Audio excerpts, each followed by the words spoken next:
a little bit. All right, well, I'm just going to start informally right now, because I'm still in calling you call back and forth. Basically, today we're going to sit down and talk a little bit about the concept of advocacy, which didn't used to be so important. I would say probably earlier in my career, once every 5 to 7 years, something would come up where you'd have to take action. I don't see a year go by that we don't face a significant crisis in medicine, and in particular in anesthesia right now, that demands our involvement politically. So I think it's important we start doing this, and getting you guys involved, getting you guys aware of what's going on. Joining me today will be Anna Wyant,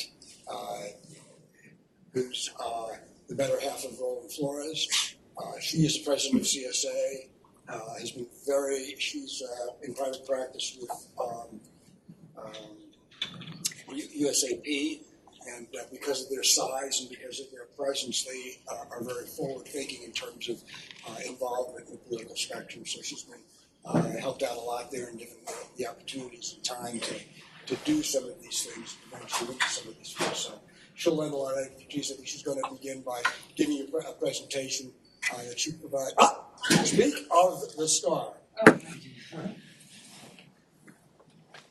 was just telling him all about you. What a fantastic person you were, and how you always show up early.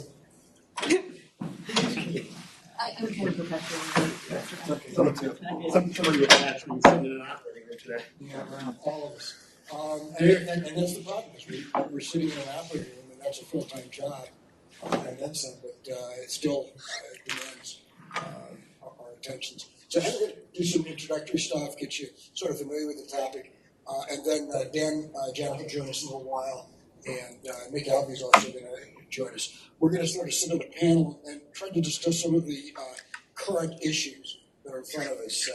We'll be talking about balanced billing, aka surprise billing, and what that means, and we'll try to go through some definitions. Make sure that we present it and talk about it in a way that you understand, because we don't do a lot of teaching about billing at all. I do some other seminars, and we'll talk more about that as you go on. But so we'll talk about that and what that means, both at the Colorado level and the federal level, because even though it's gone away, last year I expected back with the vengeance.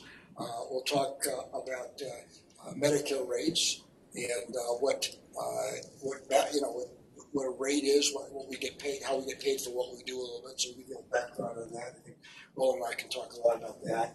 And then we'll talk about some of the scope of practice issues that are going on throughout the country and what those implications are to us. Nick's going to talk a little bit about just things that you can do starting now to get involved. If you think about it, what I'd ask you to do is, and I'm sure we'll ask you again later, send Nick your personal email address. Because I think he wants to be able to send blast emails out to you, but we can't use the hospital email address. So if you get that stuff to Nick, he'd appreciate it. Partially it's a thing because the nurses can use a Freedom of Information Act to look at your emails because you are a government employee, right? And so, like, if you are spending time at work doing advocacy, it's kind of like ante to what they will look at that through Freedom of Information, and it has put some people's jobs in jeopardy. So, not messing around, you should not send this stuff out of your work email addresses. Or you can come work for USAP and then you can do whatever you want. So, Just an advertisement, or is that just a I'm just saying. So my name is Anna Wyant.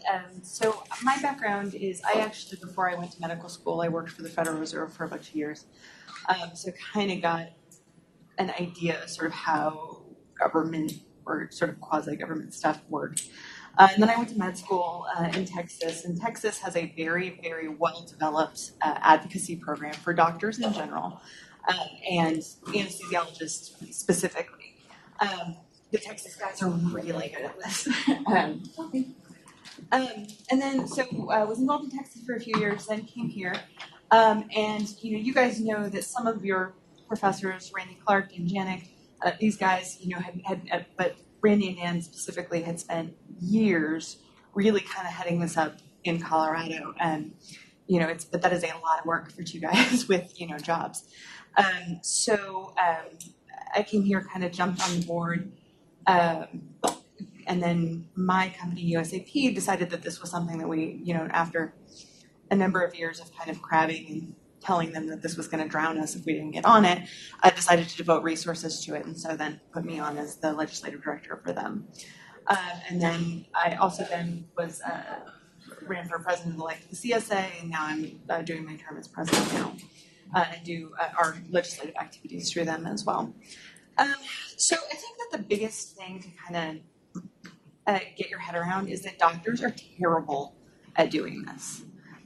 We kind of do, like, by sort of definition, we all are sort of conservative, not politically conservative, but sort of like philosophically conservative people, and that we think that you kind of do this path and you do the right thing and you like put the work in and it will all work out and the system will reward you appropriately and it will be great.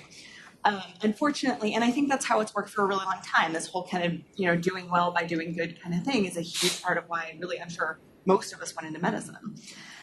Unfortunately, as kind of time goes on, as bigger and bigger players have kind of entered healthcare in the form of insurance, in the form of huge hospital corporations, and yes, in terms of some of the banking kind of industries and things like that getting in, doctors have been kind of squished and squished and squished and squished until really our influence on the system has gotten smaller and smaller and smaller and smaller. And that's bad. And it's bad for a lot of reasons. I mean, most importantly, really, and very truly, and I say this 100% sincerely, most importantly, it's bad for our patients. Your doctor should be running your healthcare, not some guy who has never set foot into an operating room. And that, unfortunately, to make that happen, we really have to fight for that in avenues that are not hospitals. We have to fight for it in hospitals too, because hospitals are kind of joining back bandwagon of, get an administrator, get, a nurse with like a business degree to come in and kind of say how everything goes. That's not a doctor. So as we kind of go on with all this government stuff, none of us really want to do it. All of us would rather be taking care of people. All of us would rather be kind of, spending time with our families or anything like that. But, the kind of statement that we always say, and I'm sure you've heard before, is if you're not at the table, you're on the menu. And as we go on with this stuff, it becomes more and more and more true. The other quote that I like a lot, that I think of and I say all the time, and theoretically Plato said this, he did not say it, but it sounds better if Plato said it, is that if you don't get involved in politics, your sentence is to be governed by people stupider than you. And that is, in medicine, 100% true. Medicine is really complicated. The billing of medicine is really complicated. The administration, the regulation of medicine are all super complicated. And everybody who is not a doctor in the whole world thinks for sure they know how to do it. And so us being present and us being really out front and engaged and educated and involved is crucial if we don't want this to become more and more and more run by bureaucrats, run by politicians, run by administrators. So that's kind of my big spiel on why you should care about this. So kind of transitioning to some of the money stuff, since that's a lot of what we're looking at right now just because of this moment in history. So if you've watched any of the debates, if you've kind of been present in legislative stuff, or even just like turn on NPR once, or 9 News, literally any moment in the last 3 years, the big thing is billing and compensation for doctors. So that comes in the form of Medicare for All, that comes in the form of balanced billing stuff, that comes in the form of Medicaid and Medicare rates. Healthcare is really expensive, and it's probably too expensive really for America to continuing to pay at this expansive rate. So how people have really reacted to that have been to largely acknowledge that probably it's too expensive, but then start fighting each other for pieces of this shrinking pie. So the biggest player in that game is insurance companies. Insurance companies make billions of dollars. Healthcare just posted $14 billion of profit, not revenues. That's like what they actually got to keep. Now, this is exactly at the same time where they are saying how the poor insurance companies just cannot keep body and soul together in the price that they're getting, which is nonsense. Like they're huge, and they are spending millions and millions of dollars on lobbying effects, and they're really good at it. And we are not as good at it. Now we're getting better at it. Like all of our organizations, all of our advocacy groups, our grassroots is getting better. But we really have to put like a huge amount of effort into this so that we can even show up at the table with these people who literally spent $50 million last year just on balance billing. Now, they're still telling everybody that that $50 million is because really they just care so much. That's not it. Now, we can't really put up those kind of numbers. But what we can do is we are constituents and we are knowledgeable about this and people trust us. Now, they're trying to chip that away. I don't know if you've seen the articles like in a lot of the major newspapers. Where was the one about muggers? Is that in the New York Times? New York Times. You know, where doctors were muggers and anesthesiologists were just ancillary providers. Like, Yeah, it's not that. yeah, they're dicks. Like, I mean, that's a horrible thing. Like, and I mean, I was all over the place saying, you know, if you're seriously considering, you know, comparing people who have spent decades of their lives training to do this so they can save your butt to buggers, like, there's something terribly, terribly wrong with you.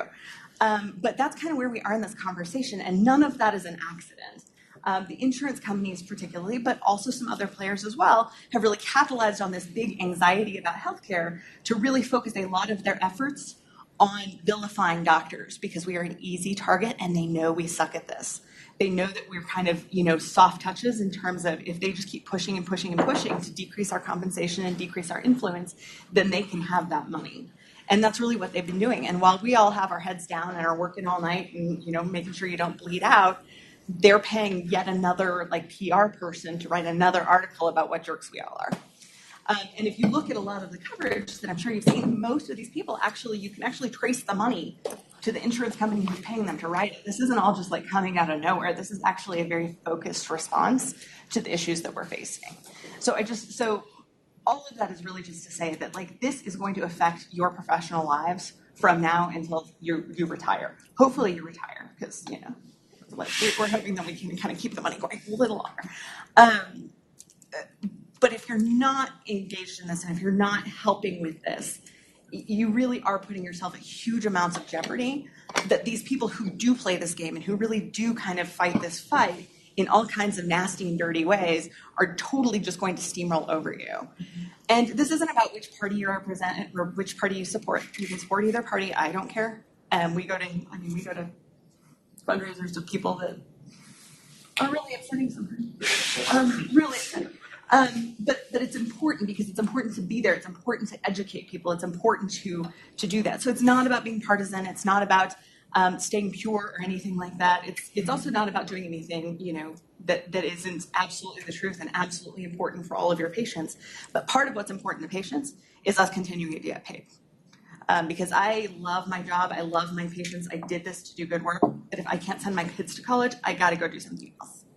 And it's all the same for you guys. And plus, we need to recruit people. We need residents. And if we're not paying doctors enough, somebody is not going to be like, oh, you know what sounds awesome? 80 hours a week sounds super great for the $50,000 a year. I should 100% do that instead of law school or iBanking. So we need that. So sorry for the long lecture, but I feel really strongly about this, that this is so, so important and probably the most important thing you can do for sort of the future of medicine. I mean, learning your stuff is important, saving lives is important, but on a macro level, this makes such a huge impact on all of you and all of your patients. And especially if you have any interest in rural healthcare. Rural healthcare is at such risk of being absolutely decimated by some of the stuff they're pushing right now. Because we already can't get doctors there. And pretty much their solution is like, well, no, it's fine. I'm sure we can find a nurse. And that's not what people deserve. So that is, I think, the conclusion of my Braveheart speech here. But and we can kind of move on to more substantive and kind of the factual stuff that we're looking at. But I do really appreciate all of you guys coming here and really being engaged in this because I really do think that it really is eat or be eaten here. So let's do it. All right. So I think we're going to start out talking about balanced billing. And before we do that, I think we have to talk a little bit about billing and what insurance companies pay. And one thing that was, the data here is outdated, probably about 8 to 10 years old, but it's very illustrative. I was at a talk given by a hospital administrator. And he stood up in front of the room, a bunch of doctors and other hospital people, and said, what percentage of keeping our doors open does Medicare pay for? This is the hospital now. 20%. 80%. Yeah. It's actually 80%. Wait a minute. Think about this. Medicare pays them 80% of what it costs for them to keep their doors open. Well, if that's the case, how do they keep their doors open? How do hospitals that are nonprofits stay alive, and hospitals that are for profit pay dividends to their investors? What happens is it's what's called payer mix. You have non-insured who pay nothing or very small amounts, but you also have insurance companies. Private insurance companies pay 130, 140% of that cost.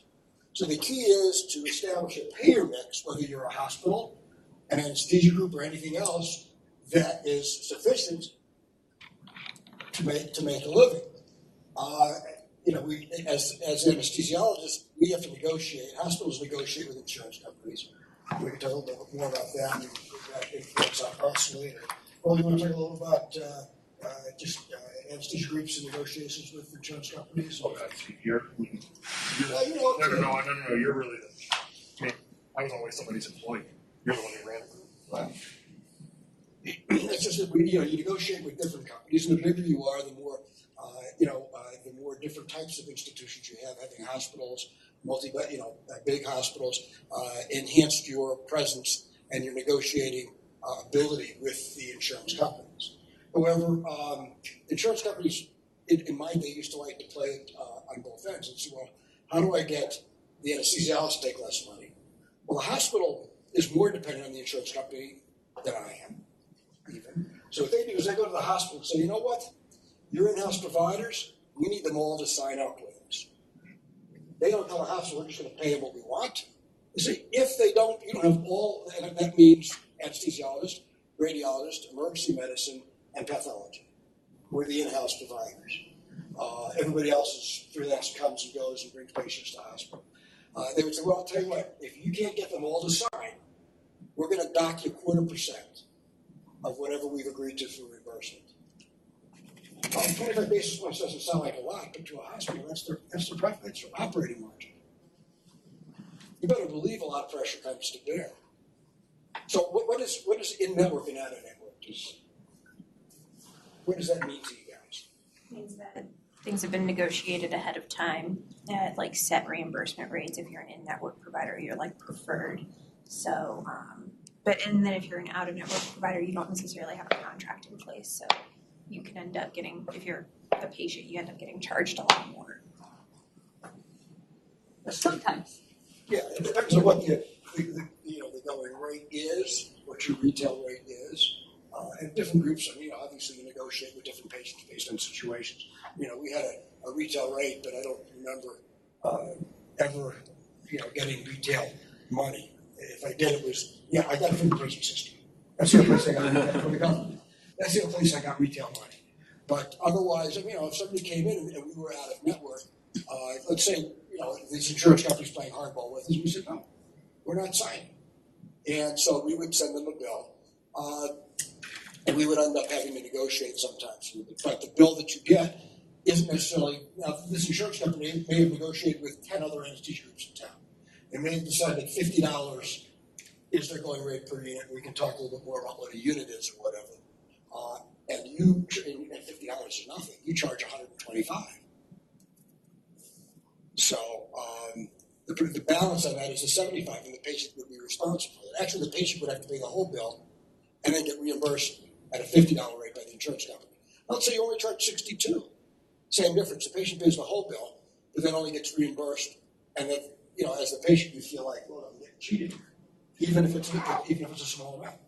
And you guys understand, I probably have talked to some of you about this, kind of how that, like you were saying, it's a negotiated rate, right? You have your rate of $125 or $150 a unit, and you agree to take $90 or $95 or whatever the thing is to be in network. And we kind of were hearing about this, about surprise bills and out-of-network bills and these people getting these supermassive bills. But kind of to put one of those, and I use this specific example, I put those kind of negotiations into a little bit of perspective. We can take something like a total knee replacement. Let's say that you're going to a orthopedic surgeon, you want to get a total knee replacement, you go to an orthopedic surgeon, and orthopedic surgeon's in network, great. And then you say to that surgeon, hey, you're going to take me to a hospital that's in network for me? Yes, great. Okay, well, am I going to come into contact with anybody else during this procedure that might be out of network? Yeah, the anesthesiologist might be out of network. You need to contact them. Now, kind of to go back in time a little bit, let's say we're negotiating with Aetna, and Aetna says, okay, well, what do you guys want to charge for a total knee replacement? Again, I'm just making up a number here. Let's say we say $1,000 for a total knee replacement. And Aetna says, well, obviously we're not going to pay $1,000 for a total knee replacement. What do you want for the in-network rate? We go, look, well, United and Blue Cross Blue Shield, these guys, we're doing it for $800 for a total knee. Why don't we really want to be in network with Aetna? We really, really want to be in network with Aetna. We're going to give you guys like the best deal in the world. We'll do it for $750. Nobody's doing it for $750. We'll do it for $750. And Aetna says, look, we don't want to pay $750. We want to pay $300 for this. And you know what? I can barely pay my bills for $300. My overhead on this is $210 to do a total knee for $90 and 2 hours worth of work and several procedures. Obviously, we can't do that. So, but look, we really want to be in network with Aetna. We'll do it for $700. Greatest, nobody's getting $700. Greatest deal. Well, and Aetna goes, no, we want to pay $300. Well, I can't do it for $300. I told you why I can't do it for $300. We're just going to have to be out of network with Aetna until we can come to a better agreement. So now we find out that this patient is with Aetna, and they come to our anesthesia group and they say, hey, I'm going to have a total knee replacement with Dr. Jones, and she told me that that you guys might be out of network. Are you guys in network with Aetna? No, we're not in network with Aetna. Well, what do you guys normally charge? We normally charge about $1,000. Okay. Well, does that mean I'm going to have to pay $1,000? No. Normally there's an out-of-network benefit with your insurance company, but you're going to have to ask your insurance company. We have no idea what your insurance is. We know nothing about you. That's between you and your insurance company, and you go find out. So they go to their insurance company and they say, hey, we talked to the anesthesia group. They said they're out of network, but they said, you guys pay something? Yeah, of course, when you have insurance, of course we pay something. Well, what do you pay the out-of-network physicians? Well, we pay 60%. Well, 60%, that sounds great, right? So they're going to give me $1,000 charge. You guys are going to pay $600. I'm going to be stuck with a $400 bill. You save up your $400. You go, you have your knee replacement.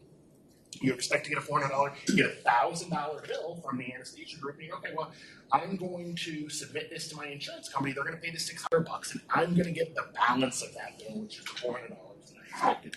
So they send the bill to Aetna. The patient sends the bill to Aetna, and Aetna says, yeah, we're going to pay 60%. Here's $300, and they send $300 to the anesthesiologist. And the anesthesiologist goes, okay, a $1,000 bill and a $300 reimbursement. The balance of that bill is $700. So I'm going to send a $700 bill to the patient. Well, the patient's expecting a $400 bill and gets a $700 bill, and they're pissed, right? Because they did everything they felt like they were supposed to do. They paid for insurance. They checked up on this stuff. They made sure they saved up their money, and they got this surprise bill, right? And it must be that greedy anesthesiologist who I saw get into his black Mercedes when he left the hospital. It must be that guy, not the insurance executive who has a $14 million home in Aspen, right? Like, it's you and your $70,000 Mercedes that's screwing out with you, right? So they complained to everybody, right? They complained to the surgeon. I can't believe you did this to me. They complained to the hospital, and eventually they complained to their congressman. And kind of here's where we are with that. But we have to kind of ask ourselves, well, what happened here, right? They said they had 60%. They only paid $300. They should have paid $600. What happened? Well, the insurance company, because they have all of the control here, actually has something, and make sure I'm saying it's the maximum allowable benefit, the MAB, right? They decide what is the maximum that you're allowed to charge, right? Like you said you thought your labor was worth $1,000, but they say, actually your labor is only worth $500. That's the maximum we think you're allowed to charge. And we'll pay 60% of what we think is the maximum. Right? And there's the $300, right? And they hand you the $300. And it's weird that it's the same thing that they wanted to pay in the first place. Right. Like, it's funny how the math works out. Are there bench? Oh, sorry. Yeah, go ahead. I was just saying, what are the benchmarks for those that they use? Like, are they Medicare ratings? So it's possible that they Or pull are they that just number literally just out of the blue, right? They might do something like twice Medicare. Like they might do 200% of Medicare or 150% of Medicare. So I think usually the way that it works is that it is some degree market set in that they want to have a network large enough that they look sort of legitimate. So it has to be something that somebody will take, but that doesn't as much apply to anesthesiology. Because it's really hard. So there's things called network adequacy rules, and insurance companies love to talk about it. It's their favorite thing to say in the whole world, how this is just drowning them. The problem is that network adequacy laws are complete bullshit for anything that is not a pediatrician. Because essentially what network adequacy laws say, and these are the good ones, not the bad ones, will actually say a network is adequate if it's adequate. And they define that essentially as if enough moms have not called the Department of Insurance to say your network is too small, they assume it's fine. Nobody has ever done that with an anesthesiologist, ever, because people don't really pick an anesthesiologist. You know what I mean? It's the anesthesiologist who comes with their surgeon or things like that. So it doesn't work for anybody but primary care. So what they fall back on is a whole bunch of Medicare, or a bunch of just sort of like, this is the kind of best we can do with the big group in town, so that's kind of what we'll make for everybody. But then they do this nonsense where then they pull the 60% of the maximum allowable, and you're screwed. Yeah. it's really, really an issue. I want to take a step back. How many people know how medical insurance in this company came to be, in this country came to be? I read a book. A book. It used to be for everything was nonprofit, and it started out with like Blue Cross Blue Shield, and they were just trying to like keep employees employed in hospitals getting paid, and so it was just like they were trying to like bank your money a little bit, so that way you had a little bit of insurance in case you got sick, and they would cover you for like 21 days, because back then most people were either recovered or dead by 21 days, and until like, I don't know, what was it, like the 70s or the 80s or something, Blue Cross was nonprofit until all these other companies came in and left them with all those shitty patients that were unhealthy that they couldn't sustain. So then they had to go with the other model that everybody else is on. But it didn't start out as the greedy pieces of poop that These actually go back even farther, believe it or not. I mean, back way when, 100 years ago, you went to your doctor, you agreed on a fee, 2 pigs and a horse, whatever it was for the appendectomy. And that's the way business was done. You know, it was a negotiation between the patient and the doctor. Well, you mentioned, you know, some of the things, the Blue Cross and so forth. But really, when insurance really started to take off was in the 1940s, late 30s, early 40s, when we went to war. When we went to war, there was a shortage of labor here back in the country. Prices were frozen. You couldn't raise salaries. So the only way they could compete for labor was to offer benefits. So what happened was companies, employers, started offering to pay for health insurance to compete for employees. So now instead of you go to the doctor, negotiate the number of pigs or horses you're going to pay, you have a third person buying a product from a separate company, and that arranges your benefits. So you're now out of the loop. You're not negotiating. It's not it's not your interest anymore. When you were going to the doctor and paying in horses and pigs, you worked hard. You know, if the doctor said you need to do X, Y, Z to stay healthy, you realized you only had so many horses and pigs. You know, and so you needed to do those things. Now, your interest is not the same. It's free. You get it from your work, and you don't really think about what it costs for that care. So you just go and use it when you need it. You pick and choose what you're going to pay attention to as you feel necessary.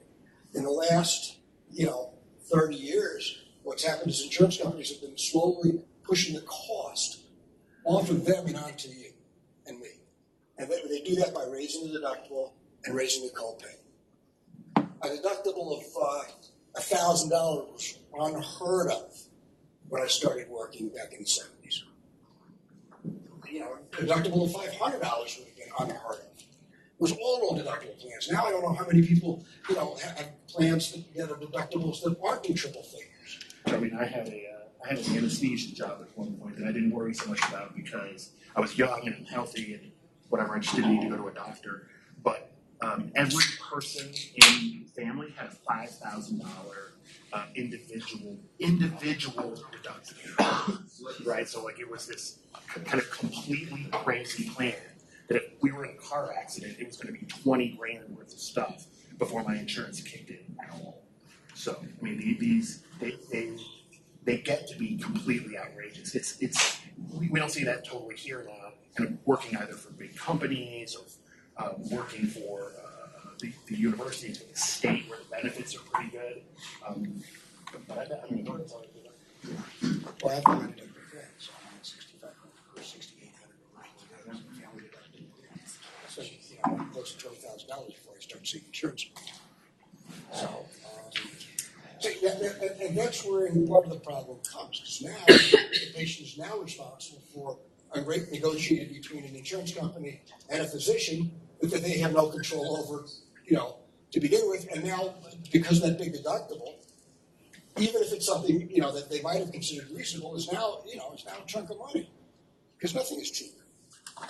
Compound that with the fact that a lot of people don't know what a deductible is, so they buy these plans based on what they're paying monthly. Right. They don't know that it's actually more. Well, and then they complain that that's a surprise bill. Yes. Right? They get up on TV or they get it, and the legislator says, "Look, here's someone who got a surprise bill," and they go, "Well, I had to pay $6,500 before my insurance ever kicked in, and it's all Dr. Lyon's fault." Right? And that's the problem, is that, I had a liver transplant, and her fee for that liver transplant was $8,000 in anesthesia, which seems outrageous to me. I can't believe anybody would charge $8,000 for 20 hours worth of work in the operating room. No, really. That's really kind of Keeping you alive at the end. No, I heard that $8,000. God damn it! I mean, it's and you guys all know, what we do, and I think the other thing that gets lost in a lot of these discussions, and it is the fact that we have overhead. And so you will see all of these kind of policy people and these healthcare economists. Every single healthcare economist who is writing in public right now is employed by the insurance companies. So, and I'm not joking about that. And they're employed by the insurance companies directly or have taken literally millions of dollars of grants. So every time you see in the newspaper the healthcare economist, particularly two called Zach Cooper, he's at Yale, but has taken $6 million from, I think, Aetna maybe? I think Aetna. And a guy named Lauren Adler, these two guys are the ones really driving the whole doctors are jerks kind of thing. Lauren Adler is a place called the Brookings Institute. It's also called the Schaefer Brookings Institute. Mr. Schaefer is the head of Anthem and gave them $4 million to study surprise billing. But one of the things that they say, oh my gosh, well, this family doctor billed $200,000 last year and just doesn't think that's enough. Can you believe the grief? The family doctor A isn't collecting $200,000, and B has to pay for an office and his nurses and his materials and things like that all the time. And so the take home is very different. So we hear this a bunch. One way that we're hearing that about a bunch right now is our Medicare rates. And we're hearing about that for a number of reasons. Number one, there's this Medicare for All thing that's kind of going on. And we can kind of talk about that later if you guys want to. But there's Medicare for All, which raises the question, how exactly will we keep doors open if that's what happens? And two, Medicare is becoming a more and more popular thing, as Dr. Flores mentioned, about what the insurance companies justifying their rates as a percentage of Medicare. So I work for the biggest group in the country. We have the lowest overhead. We have a lot of negotiating power. We have our stuff is whatever else you want to say about our group, our money stuff is tight. How much do you guys think I make per hour on Medicare? Nothing. Oh, Is that too high? it's way too high. Is it like $5? It's $16 an hour. After I pay, no, that's not what they send me, but after I pay our schedulers and our nurses, and we pay for people to be out on sick leave, when we pay for health insurance and things like that. Once we pay for everything, I make $16 an hour. And at $16 an hour, there are a lot of other opportunities for me out there, right? Starbucks sounds good. Nobody ever bleeds out on me at Starbucks. Chick-fil-A is great. Free nuggies. That's amazing. Ace Hardware. Yeah, God, I could dream big and go to Costco. And then I get my membership for free. It would be amazing. So that's kind of another thing that they don't really put in there when we're doing this whole, doctors are, billionaires and trillionaires. I legit had a legislator say to me in last session, well, I have heard anesthesiologists all drive Lamborghinis. And I whipped out a card and I was like, here is my number. send that job to me immediately. I will change today. Like that is just not the case of that. And they're like, well, you make so much. And it's like, well, no, I mean, per hour we make about what plumbers make. So, you know. Well, and I think that something that is lost on us a little bit here, that I think the private guys see a little bit differently is that, you go see a patient and, they have a huge long medical history and you spend some time, you're looking, you're evaluating, and you come up with kind of a complicated, really beautiful anesthesia plan for them, and you get everything set up in the operating room to do this kind of very complicated case, and you come out and you now are talking to the patient, you spend a bunch of time talking, and half an hour, so you spend a half an hour kind of working up this really complicated patient. You call the cardiologist, you find out like, oh yeah, no, this is how this went, and they're actually ready for it. And then you go and talk to them again, you go, okay, anything to eat or drink since midnight? Oh yeah, no, I had a cheeseburger 2 hours ago. That canceled case means you made nothing. You got nothing for that. If you didn't set foot in the operating room with that patient, you didn't get anything for it. And I use this example sometimes. Annie was doing a case on a patient. She spent a bunch of time kind of working up and doing this stuff. And for whatever reason, she had to cancel this case. One, didn't get paid a dime for it, right? I mean, she's private practice. She eats what she kills. She doesn't get paid a dime for it. So the patient decided, hey, you know what I'm going to do? I'm going to rip out my IV, my dirty, bloody IV, and I'm going to throw it in your face because I really want to have this surgery today, right? And like, this is a little bit of but people don't see this, right? They don't see the fact that you didn't get paid, that you do all of this work that you didn't get paid for. And does a patient assault you? Do they say something horrible to you? Are they waiting outside to tell you, oh my God, I was supposed to get my opioids and you give me my opioids and I'm going to kill you? Like, there's a lot of other stuff kind of wrapped up in this, but the short part of it is that when we don't do cases, we don't get paid. So if you're in the hospital as a trauma anesthesiologist overnight, you're not doing any cases, nobody's getting paid, right? You're sitting around waiting to do a case, you're not getting paid. You put in a labor epidural, I don't know what the rate is here in Colorado, but in Texas, a labor epidural pays $150. You come in at 7 o'clock at night, put in a labor epidural for $150. You're now stuck in the hospital. You don't do anything for the next 12 hours, but you can't leave. You made $150 for 12 hours. And so when we talk about kind of what our overhead is and why our overhead is so high, it's because none of us want to be sitting in the hospital for 12 hours and not getting something. So groups have these things where they, per group pays kind of for your availability, or they're paying for you to be sitting in the hospital for the trauma service, or they're paying for you to hold the pager for the liver service, or whatever the thing is. So this is part of our overhead in groups, is that you have to pay for us, you have to pay for a nurse, you have to pay for pre-op people, you've got all these billers, you've got an office building now, there's a lot of stuff that's involved in our overhead that we don't think about because kind of we're employed in these places where we don't see it. Yeah, I think in Florida, Medicaid epidural was $38. And if it went to section, you get $105. I want to talk real briefly. How do you get paid? You go to your attorney, and the attorney, talks to you for 15 minutes. Boom, it's 15 minutes in the book. Then she goes and she thinks about your case. Thinks about it for a good 15 minutes. Then decides to go do some research. Has a paralegal do some research. So paralegal spends an hour and a half doing legal research. Brings it to her. She sits down, thinks about it for another 30 minutes. She now bills you for an hour at a time. You take on a patient, okay? You get, you look at your patient the night before and you say, aha, this is a complicated cardiac, pulmonary, case. You start looking it up. You might spend a half hour just looking things up and thinking about the patient. You know what you bill? Nothing. Okay, now you get to the next day, I need more information. We call patient cardiologists, talk to them for a few minutes. Another 15, 30 minutes. You get nothing. You talk to the patient pre-op. Nothing until you actually cross the doors of the operating room. You make a little bit towards the end because you don't really turn off the clock until you hit the recovery room.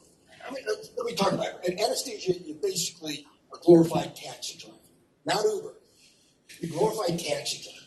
And the way it works, the patient gets into the operating room, lays on the operating table, ka-ching. You know that thing in the taxi, $2 for the first 1/15 of a mile?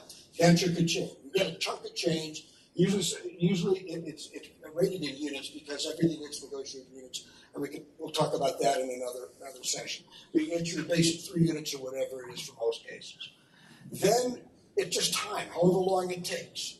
You get, every 15 minutes, ka-ching, goes around. You don't make a lot with those little 15 minutes. You're better off with these short cases, start, stop, finish. These 15-hour liver cases, after a while, you're losing money. No, ear tubes are really the root to happiness. You may say that sucks as a day because you're doing 18 but it's cases. glorious. You get an extra point for peace. Yeah. You get, I mean, That's why we're so happy if I read this. You get those. Yeah, I'm going to be miserable. I'm going to be I'm so happy tonight. I'm on the wine oil. So that's sort of the way it works. And then based on the number of units, it's the time units plus the base units. And in more complicated cases, you get some additional base units, but time is time. Time never changes. So you add that up, and at the end of the day, you go to the different insurance companies and whatnot, and you give them the bill for the number of units, and they pay you per unit, whatever you bill. And that's how the $1,000 comes out, or the $300, or whatever it is. It's based on the number of units times whatever your conversion factor. That's the thing you negotiate with the insurance company. Is that okay? And each insurance company will reimburse a different amount per unit, right? Because Medicare will only give you like $18 a unit. We're going to talk about Medicare in a minute. Yeah, basically, it's a negotiation. I go to each insurance company, depending on the volume they bring me, depending on the importance to the health system or the hospital that I'm in, determines how much I'm willing to give or get. Obviously, somebody that provides 25% of the business to my hospital, I'm going to negotiate, even if it's only 15% of my bottom line, but I know what the hospital does with them. I'm going to be I'm going to have a lot more leeway with them, and I'm going to be a lot more forgiving and negotiate down a little bit. But somebody that only offers 5%, I don't play hardball with them. They're not that important to me. They're not that important to my hospital. So I have a little bit of room to negotiate. When that 25% person goes to my hospital and says, I'm going to knock a quarter per point off of what we pay you, my hospital, my CEO is standing next to me in the hallway saying, Steve, what's going on? This is a real problem. You got to solve this. How is it different between the university setting and the private practice setting? In terms of Being paid, whether it's like a base salary plus additional work you do, or whether it's... There are so many different systems out there, and when you get closer to negotiate, I'd be glad to sit down with you and talk to you because it's too general. I mean, when I came out, 30-some-odd years ago, you walked in, you said it's 2 years, 4 years, whatever it was. Then you got the secret handshake, the keys to the executive washroom, and you were a made man or made woman. That was it. Nowadays, there's different levels. Some people, we did everything. It was totally socialist. Everybody worked the same, everybody got paid the same. And then we evolved a little bit to the point where you decide, how much do I want to work? Some people were a little older and they say, I want to slow down a little bit. I only want to work. We were working on average, I'd say, probably 40 weeks a year. We took about 12 weeks vacation. So the average person was working 40 weeks. Now, that's not an easy 40 weeks. I got to tell you, we wouldn't let anybody take less than 8 weeks vacation. That sounds like an awful lot to you, but nobody could sanely do that job and take less. But some people wanted to take 16, 18 weeks vacation. So we created a pool, and if the time was there, and then we just divided by whatever that fraction is of the total number of days. But you still did the work, you took the call, you're in the wheel. And then as time changed, we decided that, we built this practice, so we're not going to, we're going to be just, it's board of directors, and we're going to take X amount off the top and divide it amongst the board of directors. And these other people, when they get shareholders, they're B shares, they're not A shares, so they get the secret handshake, but they don't get the keys to the executive washroom. They get a business class washroom built down the hallway. So it became progressively less fair. So there's so many different systems. Some systems pay based on what you do. In other words, you bill, and whatever cases you bill, that's the money you bring in. Some places it's a mishmash. I don't want to spend a lot of time on this because I'm going to spend some time later with you guys on this. But if you go to a system where you eat what you kill, which is what Anna's talking about, and you're coming in as a junior person, well, they're going to put you in the tracks room where you're going to do. Hold on, that's not the case for our group. If you're interested in the USIP thing, I'm happy to talk to you. I don't want to take up time on this. Right. No, so you could end up in a situation. This is what you have to do the caveats. Whether you're going to do 2 gallbladders and an appendix in a 24-hour period, it make $400 or $500 because of the insurance mix, Medicare, Medicaid, maybe not even that. Whereas the senior partner who was going to the Shea Ritz outpatient clinic and is doing, well, even better than that, is doing 6 hernias and 3 outpatient arthroscopies in his room and is out by 3 o'clock, just made $4,000. So that's why, those are things when you talk about what you bring in and how the group divides it is still important. But we're a little off topic right now, so I just wanted to get your feel. Does USAP also, did they own the Penrose Group down in Columbus? Okay, all right. I was going to be a little more concrete. As Steve says, there's a lot of different ways to pay people in the academic, but to be a little more concrete, just to tell you how we pay here, as one example of an academic institution. If you come in, it's based on your academic rank. If you're an instructor, senior instructor, assistant professor, associate professor, okay, doesn't matter whether you're young or old, man or woman, black or white. If you're an assistant professor, you're set. If you had a full FTE, your salary is X. Associate professor is X plus something. So professor X plus Y. So you advance as you advance in rank, you advance in salary. And then we have a base salary here. Then we also get paid additional monies for call. If you take a night call or weekend call, we have set rates for being on call. Cardiac call, neural call, those sort of things. So you can make additional money by taking more call in our system. Other systems may be a little bit different, but that's how it works. It works here. If you wanted to be an 80%er, then you would get if you want to be an 80% assistant professor, then it's 0.8 of X. It's very fair and it's very transparent.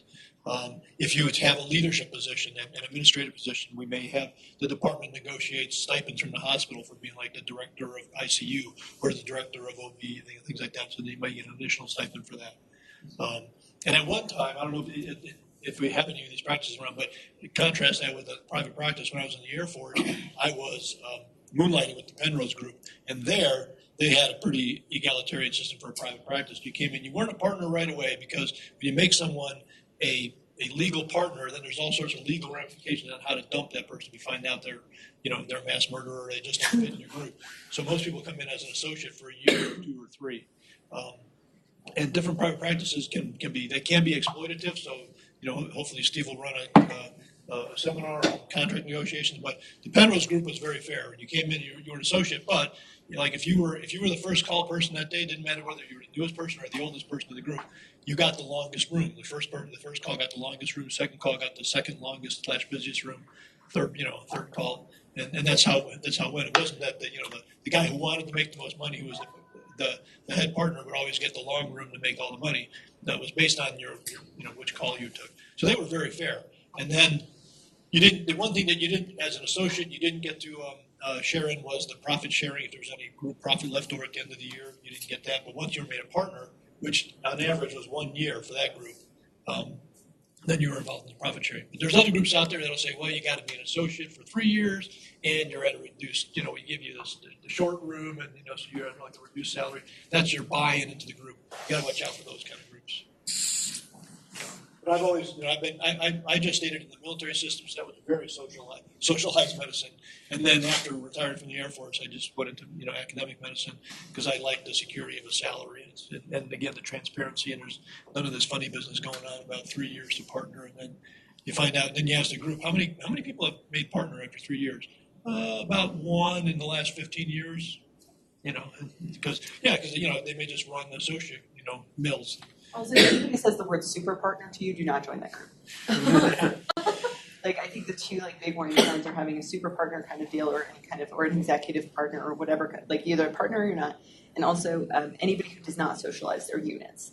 It is one thing to be okay, I had a day today that where I didn't have the most lucrative day. I had a bunch of kind of free time in the day, which kind of sucks, but you got to not do anything, which was nice. So I made a little less money today. It is very different if people are manipulating who your payer mix is. Because there are some groups that will do that, and that will kill you. Because what they will do is they will stick you in a room with all Medicare, and then you can enjoy your $16 an hour while they take the exact same cases across the hallway. So those would be my two warning signs of do not. And also just the groups that are not transparent or have very long partnership tracks. I actually had a guy say to me one time, I don't know if being a partner is worth it here for a few extra $100,000 a year. That's what a few extra $100,000. And I said to this guy, should have known this, I would let you throw shit in my face. For a few extra $100,000. No. That's how ridiculous this is. That's how ridiculous. I was in this place, I was making $330,000 a year. The partners were making $815,000 a year. Right? And they came to me and said, I don't know if it's worth it. And we were doing the exact same thing. And I think that you can get into some exploited, like you can be exploited out there, right? Maybe the Lamborghini group, right? Texas is pretty awesome, y'all. No, but I think there's a lot of really honest guys out there, and there's a lot of guys who are shady. And somebody said this to me once, and it is kind of, it's not totally true, but the only way that doctors know how to make money is by screwing each other. Right? And like that's an ugly thing to say, and I don't know that that's 100% true, but I've been at places, and I've been at academic places where the senior guys were taking advantage of younger guys. I think we have a very incredibly fair system here, but I was at a place before where me and a very senior person were doing the exact same job. I was probably doing more clinical work, and they were making 6 figures more than I was for the same or less work. And so it is not limited only to private places. There are academic places that will take advantage of you as well. I mean, some of those situations are worth it, but it's an individual decision. You really have to look at all the pieces, and that's not the scope of what we really want to do today. So I'm going to get us back on target, but this is an important topic, and we are going to talk about it. It's assuming that the legal ones. Do we want to talk about maybe some of this? I'd like to talk about Medicare a little bit. What do you think? Sure. This is going to become, and this partially because Medicare for All has become such a politically important or prevalent issue right now. I said this a few years ago to someone who is now a senior officer in the ASA, and their answer to me was, "It's never going to happen."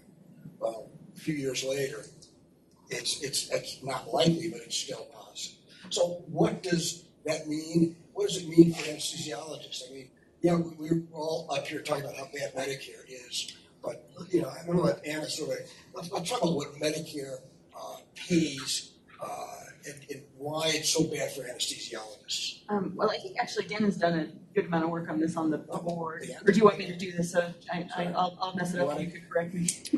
I didn't know what we really wanted to present, but I will present the problem that Steve mentions with Medicare for physicians, for anesthesiologists in particular, is that we have the national. By the way, I'm the ASA director for Colorado. So every state, component society gets one director and one alternate director.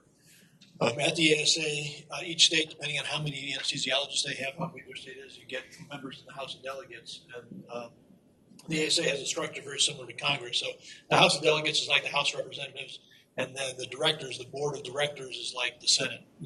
Except that there's 50 of us and not 100, plus a smattering of a few others from territories and some of the specialty societies like the Veteran Society and things like that.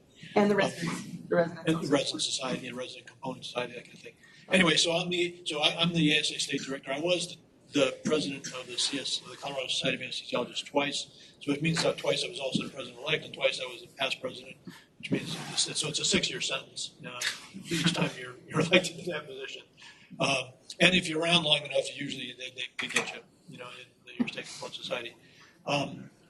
Anyway, way back when, I think it was 1992, when Medicare was going through a restructuring, and they came up with the resource-based relative value system of paying for medical services. One of the things that anesthesiology had a problem with this RVRVS system was that a lot of what happens to us is based on the amount of time you spend in the operating room. If they were going to come up with a system where they say, okay, we'll pay you $500 to do anesthesia for a gallbladder. Well, if you were there with a senior surgeon who could do it in 45 minutes versus somebody right out of residency who took 2.5 hours, you could do 3 gallbladders with this guy and only 1 with the other person. So you made $1,500 versus $500. So the ASA was lobbied very strongly for maintaining the time-based units of work for our our specialty because we don't control our output. We can't control our output. It's the surgeon controls our output or throughput. We think that may have pissed some people off, and so when they went and they valued the anesthesia services, they looked at just two out of the whatever we have 2,000 or something diagnostic codes, based everything off of those two diagnostic codes, and so we ended up, if you look at now at this point in time, on average,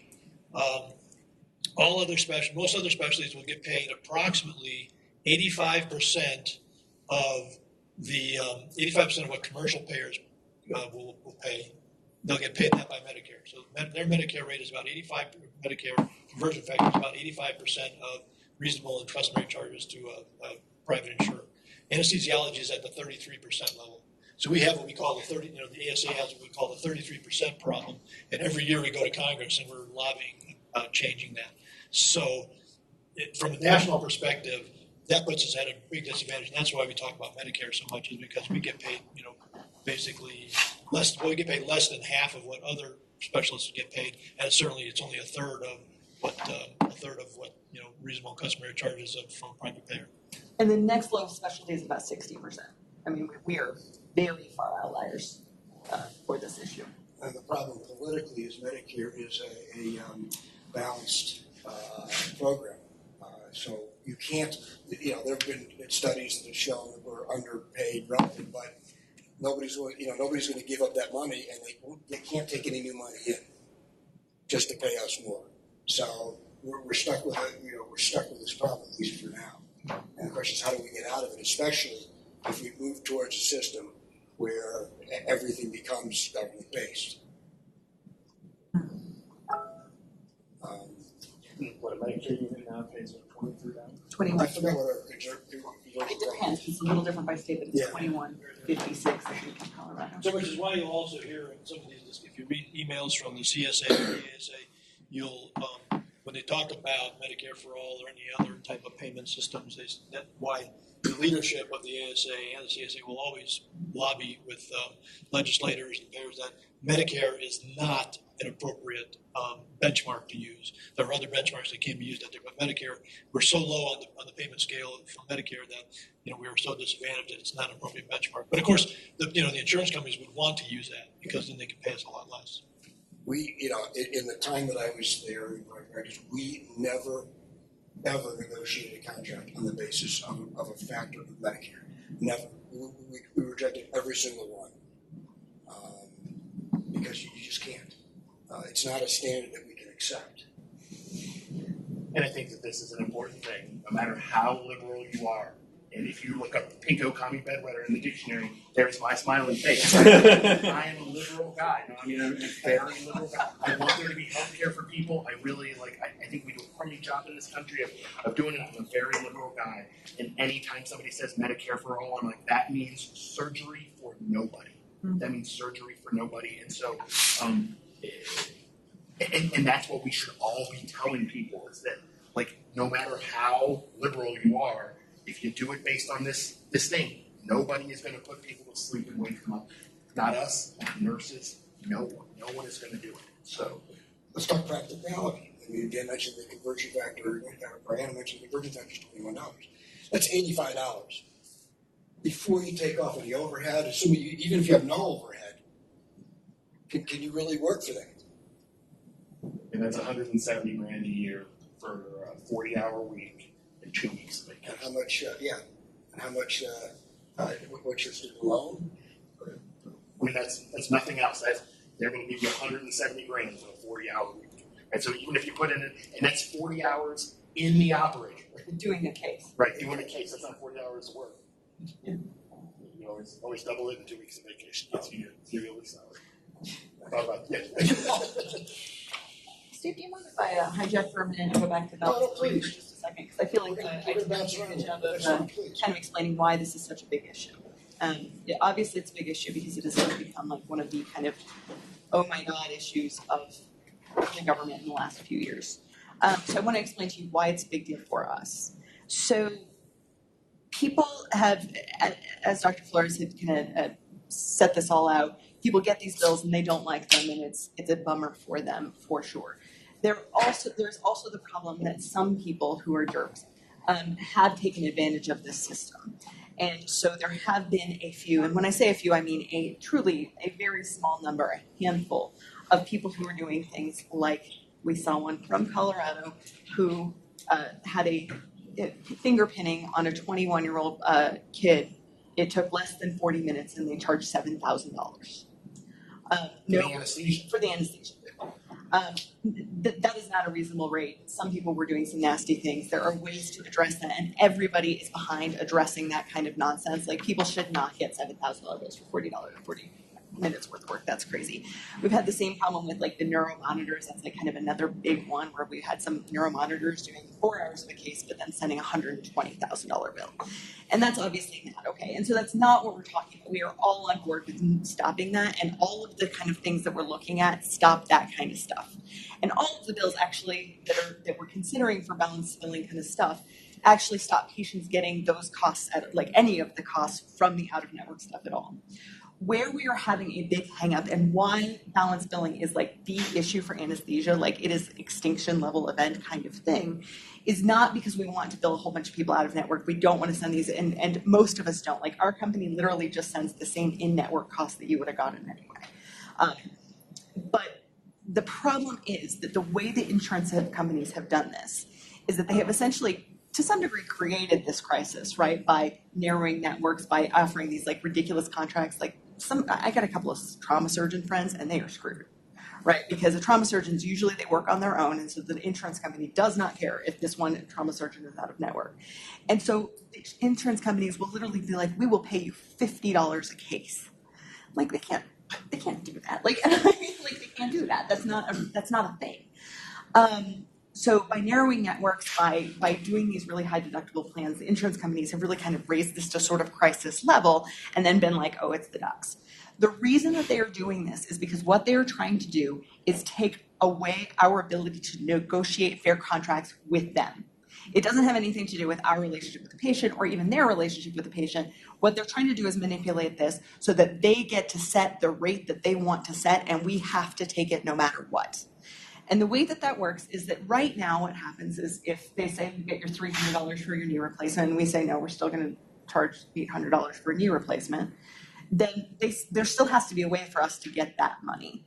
And one of the solutions in balance billing is essentially, okay, well, the insurance company has to pay that, or the insurance company has to go to arbitration with us to try to find a fair compromise or things like that. The way the insurance companies want to do it is that they get to say what the out-of-network rate is. This is insane. This is exactly like you going to the grocery store and being like, a T-bone looks fantastic tonight. And the store is like, well, it's $20. And you're like, how about $1? And they're like, no, thank you, we'll keep it. And they're like, no, but now the government says the $1 is what I decided. And so that's what we're going to do. And that's really what we're doing here. So the insurance companies pushed it in Colorado. We were able to modify it some. It's a lot better than it was. But on the federal level, we're having the same thing. And right now, the big bill is called the Pallone-Walden bill. It is very insurance friendly. The insurance companies wrote it. The insurance companies, that's what they spend $50 million lobbying. And even more money paying all these guys to write the op-eds and things like that. So what they're saying is that bill essentially sets it at the median in-network rate.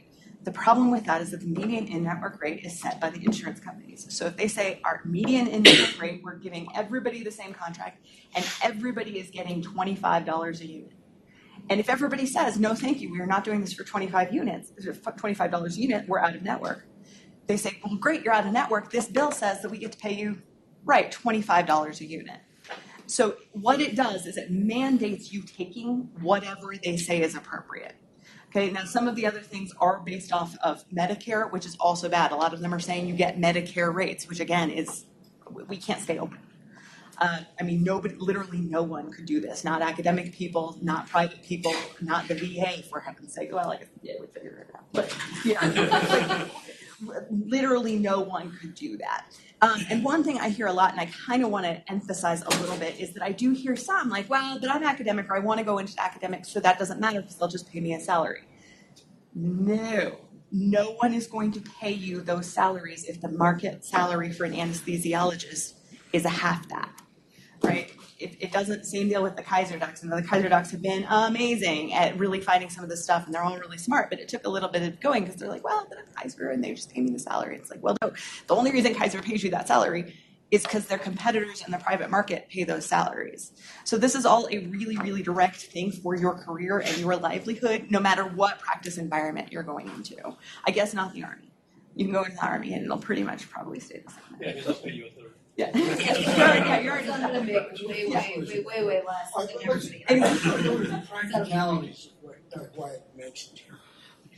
In real world insurance companies, they have a whole bunch of different anesthesia groups. They've decided that they're not going to pay the high-end people or whatever else. But they have a rate from, so say, $20 to $52. Okay, and they have a median, I don't know, somewhere in the 40, 45 range, whatever it is. Okay? Now, if the law gets written in such a way that out-of-network has to take whatever the median is, well, it means anybody out of the network that couldn't negotiate a deal has to take 40, 42. But now the insurance company says, you know, these guys are making 50, 48, 52. I'm dropping them too. Well, now the median's down to 36. It's a cycle to the bottom. It doesn't work. So these are the suggestions they come up with. And, you know, we could talk about what's going on. I think New York is a great example of a system that does work and that we're trying to push right now. So is there a competitor bill though for this Yeah, so the competitors, so there's a bill called the Ruiz-Rowe bill. It's a little bit of, Dr. Ruiz is an ER doc who wrote this bill. Generally, bills written by doctors are generally better than bills written by, say, the insurance companies. And Ruiz-Rowe is largely mediation based with some guardrails. So this is based off the New York, what's called the New York model. So New York passed the first good balanced billing bill in 2015. It was kind of the big deal, and it works awesome. Nobody's getting balanced bills. Healthcare costs have come down. Doctors have not left New York. People have taken a small hit on their salary, but not anything significant. And the way that works is essentially they go in, they say every bill, like if you have a dispute, you go to mediation, or you go to mediation. Alternative dispute resolution is what we're calling it now, and then independent. Things keep changing because essentially the insurance company poisons whatever term we're using, so then we have to come up with something new. It's really dumb. But you'll see them refer to IDR. IDR, yeah. So essentially they say, okay, so what the mediator has to look at is essentially 80th percentile of billed charges. So essentially of all the doctors in this area, the 80th percentile of what the doctors think is fair. And then they'll look at in-network rates, as in the rates that the insurance companies will think is fair, and a bunch of other factors as well. And then both sides submit a bid, essentially, and then the mediator has to pick one. They can't pick anything in the middle. They have to pick one of the two things. And the reason that's called baseball style arbitration. So the reason it's called that is because that's how baseball unions do it. And the reason that that's good is because it encourages good behavior, right? Because essentially if you're like, well, I want $4 million, they're going to be like, and take the insurance company, even if it's really low. Same thing on their side. If they do something really unreasonable, they'll take your slightly less than reasonable bid. And so it kind of makes everybody good faith it, as opposed to everybody starting out as far as they possibly can and trying to like kind of stay on their side a little bit. And the other advantage of it is it's cheap, right? Because it takes a lot less for a mediator to like be like, this one. And it's literally what happens when they're like, this is what you want to charge. This is what people normally get paid. This was your offer. This is the other offer. This one. And it's done, right? I mean, that's the. Yeah. And it's been great because, for a while the insurance companies run more, then they shifted over and the physicians won more. And now it's kind of in a little bit of an equilibrium where everybody kind of knows where it should sort of be. So we like that. It's fair. It gets the patient out of it. And it doesn't disrupt contracts, right? Like the insurance companies know they still have to like negotiate with us. It's not just that they can just walk. So the Ruiz-Rowe bill is another bill in the House right now. It has 108 co-sponsors now on it. Like people like this bill. The problem is that the Palone. Yeah, I was going to say, how many do they have? Three. Yeah, 3. And they're all jerks. And so they. The problem is that because the Palone bill kind of got a lot of steam, and Palone and Walden are both influential reps, the Ruiz-Rowe bill kind of goes down.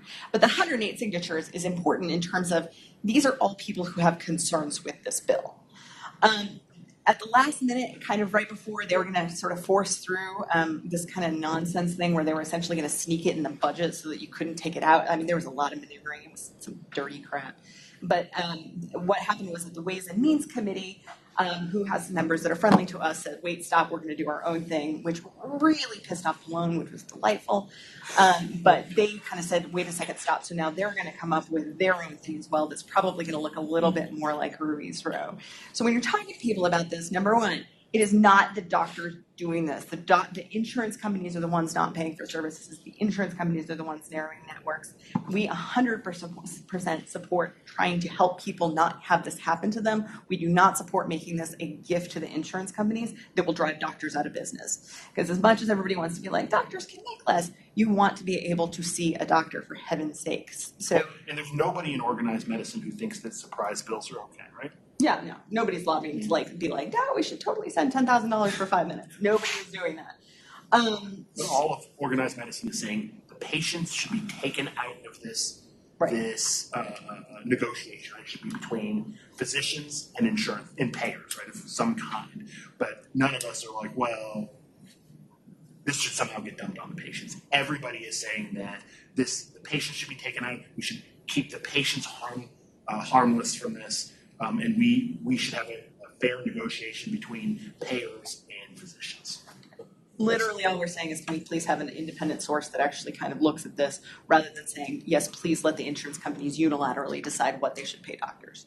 Because it will not be a lot of fun, So There was a third bill too, and I think that one. there was the Senate bill, the Cassidy bill.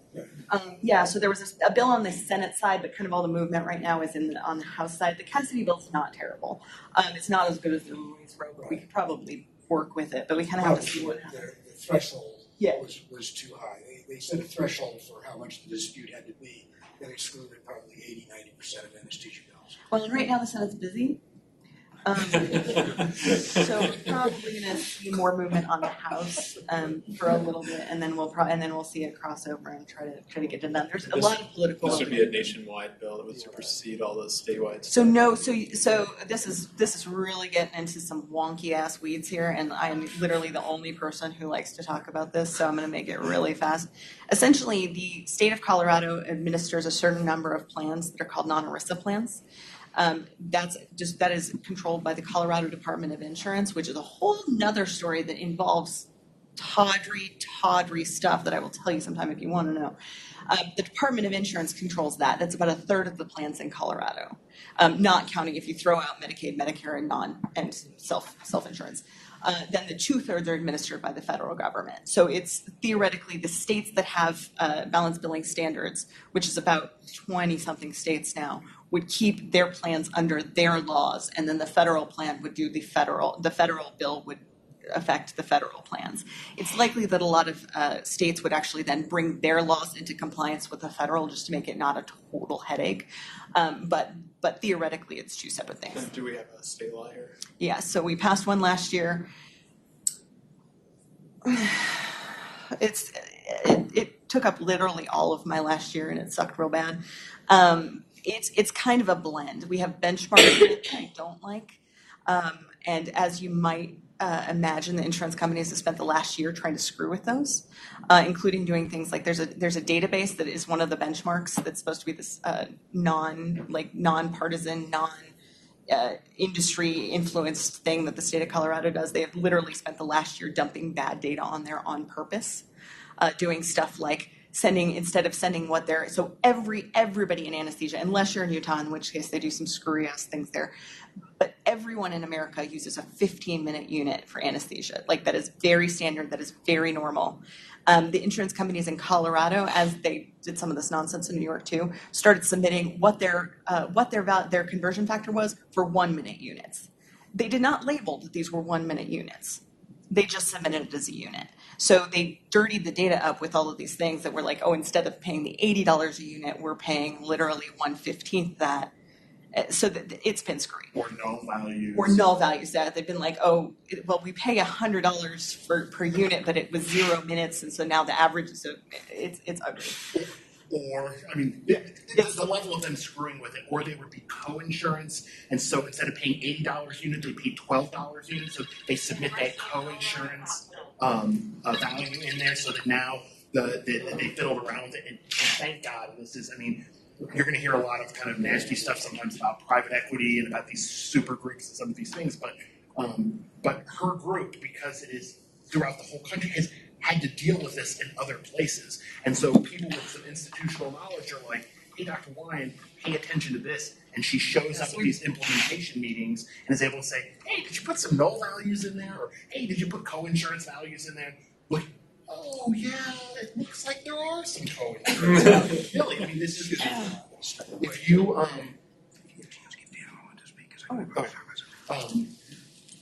this is I mean, the level of kind of like dirty play that these guys, It's high. it's really high. So it's so in short, the Colorado bill has some benchmark bills. Some of our big wins for anesthesia was that one of the benchmarks was actually a Medicare benchmark, which we were able to pull some mildly sneaky stuff to get out. Pathology is still really angry at me because they love their Medicare benchmark, but that's TFB. So they, but we also got an arbitration clause in there. It is not as strong as I would like it, and part of what we're going to try to do this year is to firm that up some. I would like the arbitration to be a lot stronger with a lot better criteria for it.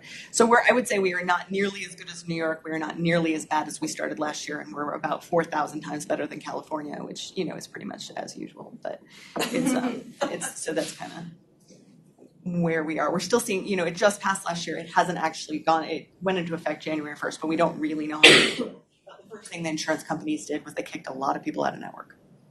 And they sent my group a letter being like, guess what? Out of network passed. How about a third less than your last contract? So, I mean, they know what they're doing. So, but we're working. Yeah, it's bad when they write laws that, and what is supposed to be a free market system of negotiation between two parties, when they write a law that swings 80% or more of the pendulum over towards one party versus the other. So you extremely disadvantage one party versus the other in terms of being able to negotiate. So you can't negotiate, essentially. If I could say a couple things. I'll get up on my soapbox as the ASA director. So, here's the microphone. Everybody hear me? This discussion, maybe just over the last 30 minutes or so, should have you come to the conclusion or notice that regulation and the writing of laws and bills has an extremely large impact on our practice, on your profession, on our profession, and how you can be able to make a living. So, how do we engage in that? Well, I'm going to put in a plug for what we call advocacy, okay? And that's another word for lobbying. That when these things happen at the state house or at the federal level, somebody needs to be there protecting us. And that's what the ASA does at the federal level. That's what the CSA does, the Colorado Society, or whatever state you're in, the Nebraska Society, whatever, does at the state level. Where they, people in those societies, you get some people who are interested in doing this, who may have the time for it, who have the aptitude for it, who are interested in watching out for these things, watching out for these sort of changes and bad changes, and protecting our professions, as the ASA likes to say, securing the future, making sure that we're not going to get screwed by laws and have us become slaves to the insurance companies or whoever. So I'm going to put in a plug for advocacy in terms of the PACs, the political action committees.